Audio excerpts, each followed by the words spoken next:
बिस्मिल्लाहिर्रहमानिर्रहीम। अस्सलामु अलैकुम dear student, class 10th subject physics unit number 14 current electricity. Student, last time हम लोगों ने करंट इलेक्ट्रिसिटी के चैप्टर के कंसेप्चुअल क्वेश्चन को डिटेल में डिस्कस कर लिया था। आज की इस वीडियो में हम स्टूडेंट करंट इलेक्ट्रिसिटी वाले चैप्टर के न्यूमेरिकल को सॉल्व करने की कोशिश करते हैं।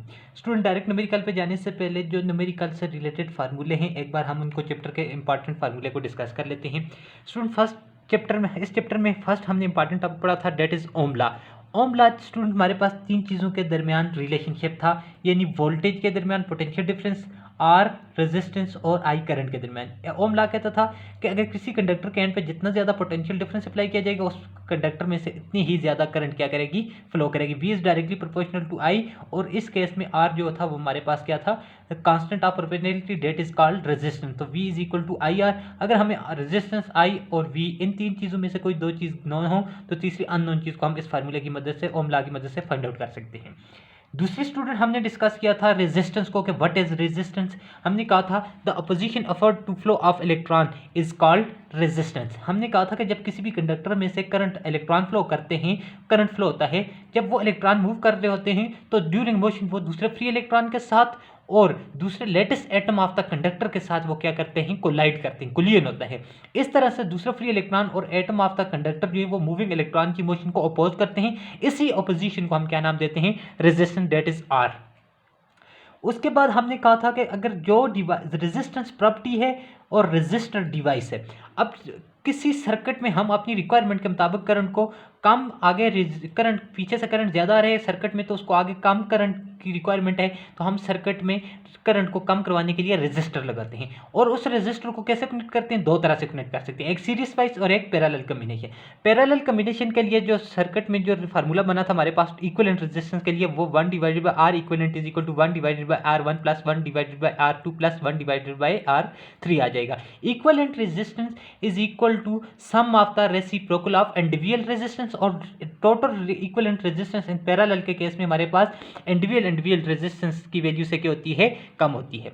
उसके बाद स्टूडेंट हमने एक इंपॉर्टेंट टॉपिक डिस्कस किया था, that is electric power. Electric power क्या है कि किसी बैटरी में अगर बैटरी के साथ हमने अगर ये पॉजिटिव और negative terminal of the battery है, सर्किट में से करंट फ्लो कर रहा है, तो अब ये करंट जब चार्जेस मूव करते हैं, यहाँ से चार्जेस मूव करके जाते हैं, तो ड्यूरिंग मोशन वो चार्जेस दूसरे इलेक्ट्रॉन के साथ दूसरे चार्जेस के साथ टकराते हैं, तो अपनी एनर्जी उनको ट्रांसफर करते हैं, एनर्जी ट्रांसफर होती है। तो अब पावर का हमारे पास फार्मूला लिखता है work done per unit time, that is called power, simple power का फार्मूला है। अब यहाँ पे इलेक्ट्रिकल पावर का मतलब ये हुआ कि वो जो चार्जेस थे उन्होंने कितना वर्क डन किया, मीन कि कितनी एनर्जी सप्लाई की और कितने टाइम में कितनी एनर्जी दूसरे चार्जेस को सप्लाई की, ये इसकी इलेक्ट्रिक पावर बनती है। तो पावर को हम लिख सकते हैं मजीद वर्क डन किसके बराबर होता है, एनर्जी जो सप्लाई करती है, energy divided by time, that is electric power. और इसका फार्मूला हमारे पास P is equal to I cross V बनता है, या इसमें V में मजीद चेंज लाने से P इज इक्वल टू, या हम इसको ऐसे भी लिख सकते हैं work done per time power is equal to E divided by T, और या इसका पावर का हमारे पास फार्मूला बनता है P is equal to V की जगह ओम लॉ से वैल्यू पुट करने से V की, तो हमारे पास बनता है V P is equal to I square divided by R. ये तीनों फार्मूले हमारे पास हैं, हम अपनी रिक्वायरमेंट के मुताबिक जहाँ हमें जो फार्मूला यूज़ करना है तो वहाँ पे हम इन तीन में से कोई पावर, इलेक्ट्रिक पावर को यूज़ करने के फाइंड आउट करने के लिए फार्मूला इन तीन में से यूज़ कर सकते हैं।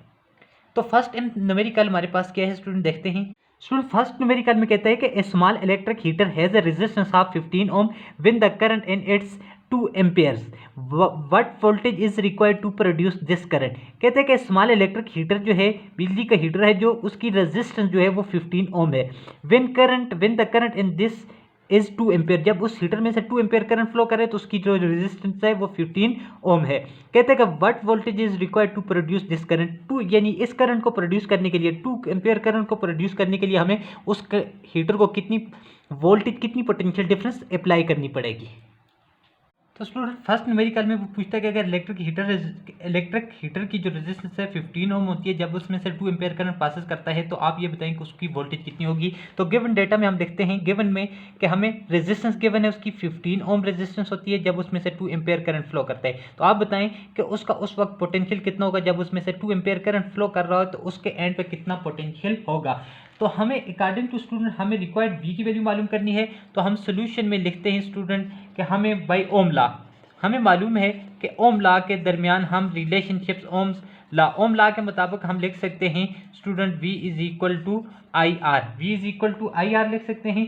अब हमें मालूम क्या करना है, V की वैल्यू मालूम करनी है, तो V इज इक्वल टू आई की वैल्यू हमारे पास कितनी है 2 मल्टीप्लाई बाई आर की वैल्यू कितनी है 15। तो स्टूडेंट हमारे पास क्या आ जाएगा V इज इक्वल टू 15 2 30 और वोल्टेज है तो पोटेंशियल डिफरेंस के यूनिट क्या आ जाते हैं 7 वोल्ट आ जाएगा। तो इसका मेरे पास रिजल्ट आंसर आ जाएगा स्टूडेंट V की वैल्यू आ जाएगी 30 ओम। जब 2 एम्पियर करंट होगा, रेजिस्टेंस 15 ओम होगी, तो उस हीटर को जो पोटेंशियल डिफरेंस अप्लाई किया गया होगा वो कितना होगा 13 और 30 वोल्ट होगा।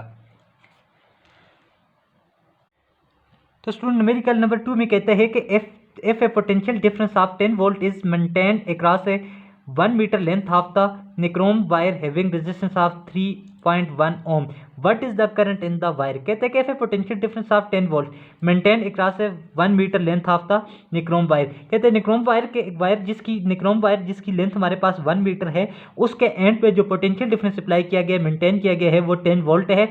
कहते हैं कि उस वक्त उसकी रेजिस्टेंस जो होती है वायर के अंदर, निक्रोम वायर की जो रेजिस्टेंस होती है वो 3.1 ओम होती है। कहते हैं कि what is the current in the wire, आप ये बताएं कि उस निक्रोम वायर के अंदर जिसका रेजिस्टेंस 3.1 ओम है और उसके एंड पे 10 वोल्ट पोटेंशियल अप्लाई किया गया है, आप ये बताएं कि what is the current in the wire, उस वायर के अंदर कितना करंट फ्लो करेगा।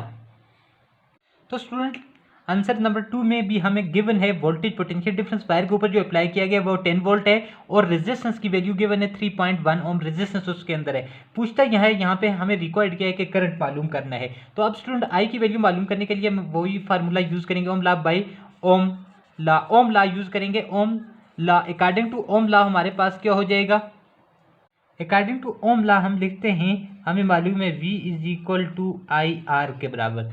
अब यहाँ हमें किसकी वैल्यू चाहिए, आई की वैल्यू चाहिए, तो आई को यहाँ पे छोड़ देंगे और आर दूसरी तरफ चल के डिवाइड हो जाएगा, V डिवाइडेड बाय आर हो जाएगा। अब हमें वैल्यू तमाम वैल्यू गिवन है स्टूडेंट, तो आप वैल्यू पुट कर लेते हैं। आई इज इक्वल टू V की वैल्यू हमें कितनी गिवन है 10 डिवाइडेड बाय आर की वैल्यू हमें कितनी गिवन है 3.1। तो स्टूडेंट ये ऐसा हो जाएगा 10 डिवाइडेड बाय 3.1 है तो 3.1 है, तो पॉइंट को बीच में से मैं रिमूव कर दूंगा, पॉइंट के नीचे 1 ये आ जाएगा। अब इसको ऐसे मल्टीप्लाई होगा, ये डिनोमिनेटर का डिनोमिनेटर ऊपर चलकर न्यूमरेटर के साथ मल्टीप्लाई हो जाएगा, 10 ऊपर चलकर मल्टीप्लाई हो जाएगा, 10 मल्टीप्लाई बाय 10 डिवाइडेड बाय 31। अब क्या हो जाएगा 10 10 100 100 डिवाइडेड बाय 31 हो जाएगा। जब 100 को 31 पे हम डिवाइड करेंगे तो क्या हो जाएगा स्टूडेंट 100 डिवाइडेड बाय 39। अब 31।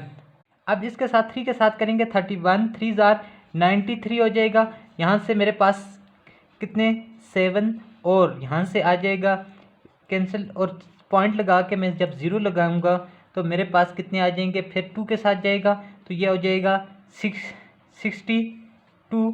इसी तरह से ये कंटिन्यूस रहेगा मेरे पास, तो यानी 3.2 के बाद ये कंटिन्यूस रहेगा। तो आई की वैल्यू में राउंड ऑफ कर लेता हूँ, तो आई की वैल्यू मेरे पास कितनी आती है करंट की वैल्यू, जब इनको डिवाइड करते हैं तो 3.2 और करंट है, करंट के साथ यूनिट क्या आ जाएंगे एम्पियर आ जाएंगे। तो ये मेरे पास आई की वैल्यू हो जाएगी 3.2। So next conceptual numerical number 3 में पूछता है कि what resistor would have a 15 milli ampere current if connected across the terminal of battery of a 9.0 volt battery. कहते हैं कि व्हाट रेजिस्टर वुड हैव, कितनी रेजिस्टर कितनी होगी अगर उसमें से करंट फ्लो करे 15 मिली एम्पियर करंट फ्लो करे if connected across the terminal of, और उस वायर के उस रेजिस्टर के क्रॉस पे जो वोल्टेज अप्लाई की जाए वो 9.0 वोल्ट हो और उसमें से 15 मिली एम्पियर करंट पासिस करे, तो आप ये बताएं कि वहाँ पे रेजिस्टेंस की वैल्यू कितनी होगी।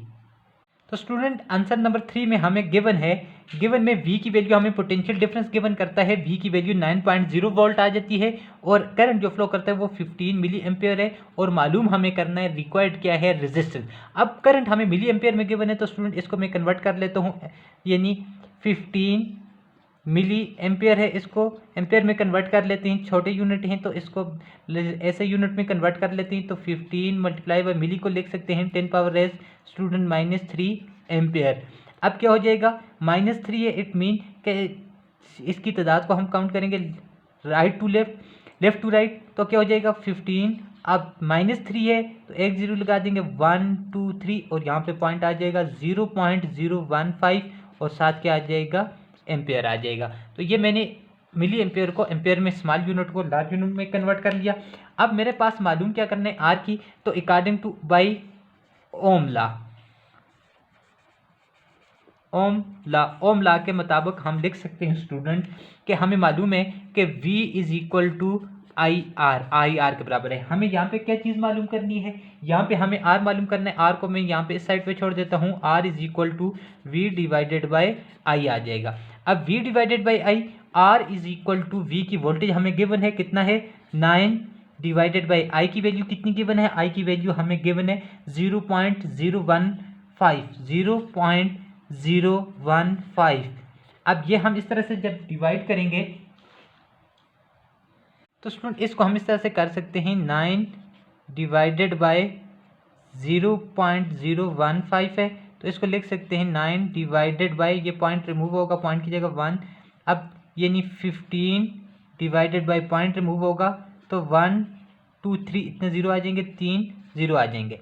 अब ये यूनिट 10 100,000 10,000 बन जाएगा। 10,000 ऊपर चल के एन के 9 के साथ मल्टीप्लाई होगा, न्यूमरेटर के साथ मल्टीप्लाई होगा, तो ये 9 1 इज़ 9, तो मेरे पास क्या वैल्यू आ जाएगी 9,000 डिवाइडेड बाय 15। अब क्या बन जाएगा 15 1 इज़ 15 15 6 आर 90 और 2 जीरो ऊपर चले जाएंगे तो 600 बचेगा। आर की वैल्यू मेरे पास क्या आ जाएगी, आर की वैल्यू आ जाएगी student R is equal to 600 और रेजिस्टेंस है, रेजिस्टेंस के साथ यूनिट क्या आ जाते हैं, ओम आ जाते हैं। तो मेरे पास आर की वैल्यू आ जाएगी 600 ओम आ जाएगी। जब वोल्टेज 9.0 वोल्ट होगा, एम्पेयर उसमें आई की वैल्यू 15 मिली एम्पेयर होगी, तो उस वक्त जो रेजिस्टेंस होगी वायर की या रजिस्टर की वो 600 ओम होगी। स्टूडेंट नेक्स्ट न्यूमेरिकल नंबर 4 में कहता है consider a circuit with 3 register, R1 की वैल्यू 250 हरिया 0 ओम, R2 रजिस्टर की वैल्यू है 150 हरिया 0 ओम एंड R3 की value 350.0 ohm, connected in parallel with a 24.0 volt battery.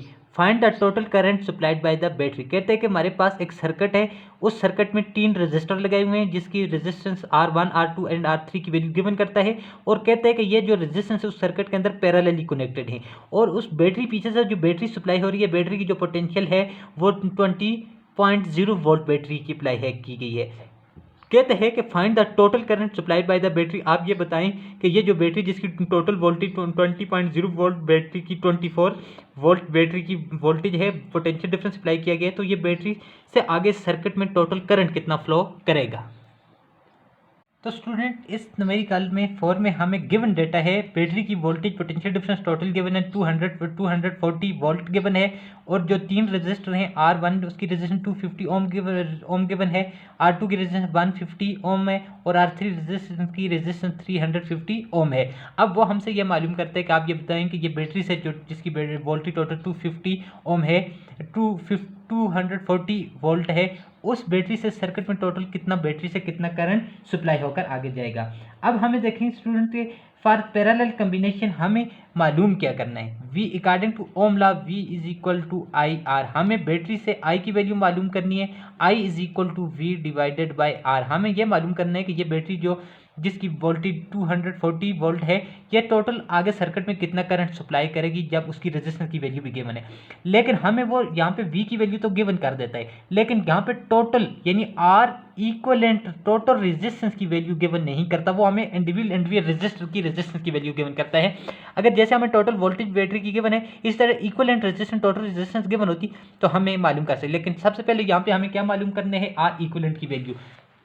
Student parallel के केस में हमें पता है कि वो रेजिस्टर जो कहते हैं कि वो इक्वल पैरेलली कनेक्टेड है, तो अब पैरेलल के लिए टोटल जो इक्विवेलेंट रेजिस्टेंस के लिए हमारे पास फार्मूला था वो किसके बराबर था, 1 divided by R1 plus 1 divided by R2 plus 1 divided by R3 के बराबर है। अब क्या हो जाएगा, 1 डिवाइडेड बाई R1 की वैल्यू कितनी है 240 plus 1 divided by 250 plus 1 divided by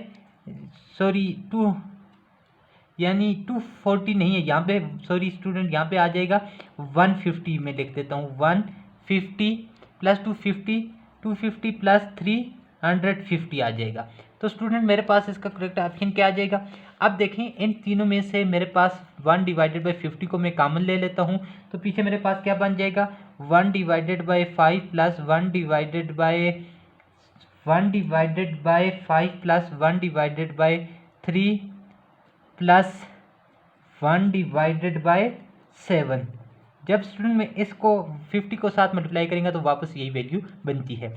अब 1 डिवाइडेड बाई 50 को मैं इसी तरह से छोड़ देता हूँ, तो इस फ्रैक्शन का मैं एलसीएम लेता हूँ, तो एलसीएम मेरे पास 105 आ जाएगा और 21 प्लस 31। अब इसी तरह से मेरे पास 21 आ जाएगा और इसी 105 को 3 पे डिवाइड करेंगे तो मेरे पास आंसर आ जाएगा 31, ऊपर 1 के साथ मल्टीप्लाई होगा तो 31।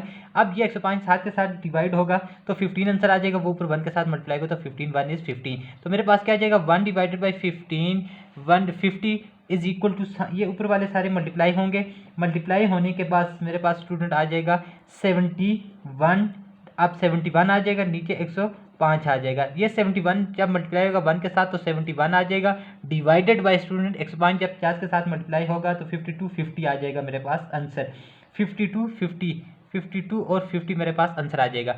ये मेरे पास आर इक्वलेंट की वैल्यू आ गई कितनी 71 डिवाइडेड बाई 52 50 आ जाएगा। जब इसको सब 71 डिवाइडेड बाई 50 को जब डिवाइड करेंगे तो मेरे पास सिंप्लीफाई होकर रिजल्ट जो आता है वो 73.9 रेजिस्टेंस के साथ यूनिट आ जाएगा। यानी अब मेरे पास 1, इसको जब हम करेंगे ये मेरे पास आर इक्वलेंट की टोटल वैल्यू आ गई 1 डिवाइडेड बाई आर इक्वलेंट की वैल्यू 73.9 ओम आ जाएगी। अब मुझे आई की वैल्यू मालूम करनी है। I is equal to V value तो गिवन है 240 यानी सॉरी 24 डिवाइडेड बाय 20, यहाँ पे स्टूडेंट गिवन आंसर में 24.0 वोल्ट है ना, तो वी की वैल्यू आ जाएगी 24 divided by 1 divided by R equivalent है, तो 1 डिवाइडेड बाय आर इक्वलेंट की वैल्यू मेरे पास कितनी आ जाएगी 73.9 आ जाएगी। तो अब क्या हो जाएगा 1 डिवाइडेड बाय आर इक्वलेंट की value 1 divided by R equivalent की वैल्यू भी पुट कर दी और ऊपर वी की वैल्यू पुट कर दी। ये सिंप्लीफाई होकर मेरे पास स्टूडेंट आ जाएगा आंसर 0.3 और साथ करंट की यूनिट क्या आ जाएगा एम्पियर आ जाएगा। तो मेरे पास आई की वैल्यू 0.3 एम्पियर आ जाएगा। स्टूडेंट नेक्स्ट न्यूमेरिकल नंबर 5 में कहते हैं an electric hair dryer is rated at, electric hair dryer जो है उसके ऊपर रेटेड जो है उसकी पावर जो रेटेड की गई है वो 1875 वाट्स है, उसकी पावर रेटेड की गई है जो उसके ऊपर लिखी गई है। When operating on 120 volt 120 volt के ऊपर वो ऑपरेट करता है काम करता है। What is the current flowing through it, उसमें से कितना करंट फ्लो करेगा। If the hair dryer is use for 3 minutes, अगर वो उसको यूज करे हेयर ड्रायर जो है उसको यूज करे 3 मिनट के लिए, how much energy does it's consume, और वो कितनी एनर्जी कंज्यूम करेगा। आपसे पूछते हैं कि 1875 वाट्स उसकी पावर, हेयर ड्रायर की जो पावर उसके ऊपर रेटेड की गई है वो लिखी गई है पावर, और उसका वोल्टेज कितनी होनी चाहिए, उस पर वोल्टेज भी गिवन है 120 वोल्ट पे उसकी ये पावर रेटेड की गई है। अब वो कहते हैं कि हेयर ड्रायर को यूज़ किया जाता है 3 मिनट्स के लिए, और उसकी आप ये बताएं कि उसकी कितनी एनर्जी कंज्यूम होगी और उसमें से कितना करंट फ्लो करेगा। तो स्टूडेंट हमें गिवन वी की वैल्यू भी है, पी पावर वाट भी गिवन है और टाइम भी गिवन है 3 मिनट से, इसको मैंने सेकंड में 1800 सेकंड में कन्वर्ट कर लिया। अब रिक्वायर्ड हमें आई की वैल्यू है कि उस हेयर ड्रायर में कितना करंट फ्लो करेगा और कितनी एनर्जी कंज्यूम होगी। पहले हम आई स्टूडेंट मालूम कर लेते हैं। हमें मालूम है कि स्टूडेंट पावर का फार्मूला होता है पी इज इक्वल टू, जो भी हमने डिस्कस किया, P is equal to I cross V. अब क्या है यहाँ पे हमें आई की वैल्यू मालूम करनी है, तो क्या बन जाएगा, आई को इस तरफ छोड़ते हैं तो ये पी डिवाइडेड बाय क्या बन जाएगा वी बन जाएगा। आई इज इक्वल टू पी की वैल्यू हमें गिवन है 1875 आ जाएगा, वॉट डिवाइडेड बाय वी की वैल्यू कितनी गिवन है, वी की वैल्यू 120 वोल्ट गिवन है। तो अब स्टूडेंट ये हमारे पास सिंप्लीफाई हो गया, मेरे पास जो आ जाएगा आंसर 15.6 एम्पियर, 15.6 करंट है, करंट के यूनिट 7 एम्पियर आ जाएंगे। ये मेरे पास आई की वैल्यू आ जाएगी। अब दूसरी बात के वो कहते हैं कि एनर्जी कितनी कंज्यूम होगी। एनर्जी के लिए स्टूडेंट हमने ये नहीं, अब देखें हमने कहा था कि हम एक पावर का फार्मूला लिख सकते हैं, P is equal to work done per unit time, और वर्क डन ही एक्चुअली वो जो चार्ज वर्क डन करते हैं मीन कि वो कितनी एनर्जी ट्रांसफर करते हैं। वर्क डन जो है वो एनर्जी जितनी वो सप्लाई करते हैं उसके बराबर होता है डिवाइडेड बाय टाइम। तो इस इक्वेशन से हम मजीद रीअरेंज करते हैं, क्रॉस मल्टीप्लाई करके ई इज इक्वल टू मेरे पास क्या आ जाएगा पी क्रॉस क्या आ जाएगा टी आ जाएगा। अब पी की वैल्यू हमें गिवन है और टाइम भी गिवन है। E is equal to power कितनी हमें गिवन है 1875 मल्टीप्लाई बाय टाइम भी हमें गिवन है, टाइम हमें गिवन है 1800 सेकंड आ जाते हैं। तो जब इसको स्टूडेंट में क्रॉस मल्टीप्लाई करता हूं तो simplify, after simplification we will get result.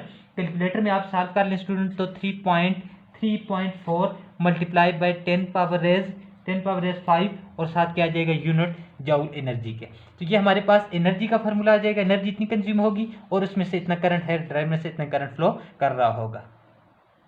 Student numerical number 6 में कहते हैं battery with an EMF of, यानी ईएमएफ इलेक्ट्रोमोटिव फोर्स, यानी जो ईएमएफ वोल्टेज पोटेंशियल डिफरेंस है उस बैटरी का कितना है, ईएमएफ वही पोटेंशियल डिफरेंस को बोलते हैं, 12 वोल्ट है, इज कनेक्टेड टू ए, उस बैटरी को कनेक्ट किया जाता है 545 ओम रेजिस्टर के साथ कनेक्ट किया जाता है। How much energy is dissipated in the resistor, कितनी एनर्जी जो है वो, how much energy is dissipated, कितनी एनर्जी लॉस होगी, कितनी एनर्जी चार्जेस को कितनी एनर्जी देनी पड़ेगी, यानी कितना वो वर्क डन करके उस रेजिस्टर में से पास करेंगे, कितनी एनर्जी लॉस होगी इन द रेजिस्टर, जिसके टाइम कितना लगेगा 65 सेकंड में, यानी 65 सेकंड में चार्जेस कितनी एनर्जी उधर हमारे पास रेजिस्टर में से डिसिपेट करेंगे, खर्च करेंगे, जबकि रेजिस्टर की रेजिस्टेंस 545 ओम है और बैटरी की जो पीछे से वोल्टेज अप्लाई की है, ईएमएफ सोर्स जो अप्लाई है उसकी वोल्टेज जो है वो 12 वोल्ट आ जाती है।